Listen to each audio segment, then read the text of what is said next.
दुनिया का सबसे शक्तिशाली काला जादूगर लॉर्ड वोल्डेमॉर्ट, जिसे मौत से डर लगता था, लेकिन अंत में मौत ने ही उसे गले लगाया।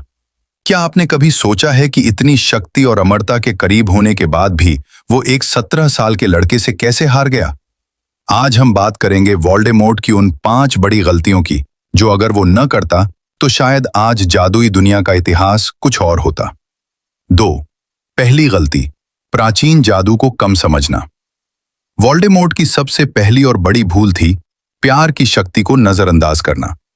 जब उसने लिली पॉटर को मारा तो उसने सोचा कि काम खत्म हो गया, लेकिन वह उस सैक्रिफिशियल प्रोटेक्शन, बलिदान की सुरक्षा को नहीं समझ पाया जो लिली ने हैरी को दी थी। इसी वजह से उसका खुद का श्राप उस पर पलट गया। वो भूल गया था कि कुछ जादू किताबी ज्ञान से ऊपर होते हैं। 3. दूसरी गलती, हॉर्क्रक्स का घमंड। वोल्डेमॉर्ट ने अपनी आत्मा के टुकड़े किए, लेकिन उसने साधारण चीजों के बजाय ऐतिहासिक वस्तुओं जैसे रावनक्लॉ का डियाडेम को चुना।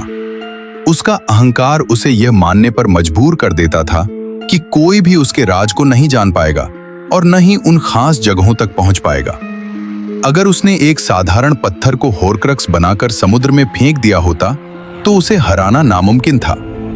4. तीसरी गलती, एल्डर वॉन्ड का भ्रम। वोल्डेमॉर्ट को लगा कि स्नैप को मारकर वह एल्डर वॉन्ड का मालिक बन जाएगा, लेकिन उसने कभी डंबलडोर की योजना और वफादारी के खेल को नहीं समझा।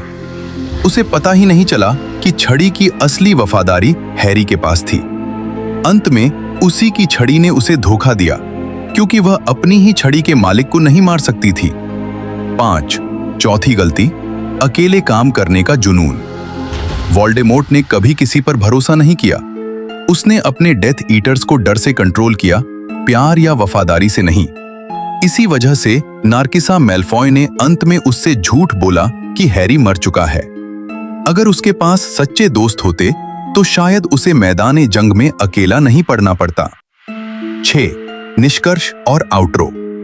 तो दोस्तों, वोल्डेमॉर्ट की हार उसकी शक्ति की कमी नहीं, बल्कि उसके चरित्र की कमियां थीं। वह अमर तो होना चाहता था, लेकिन इंसानियत भूल गया था।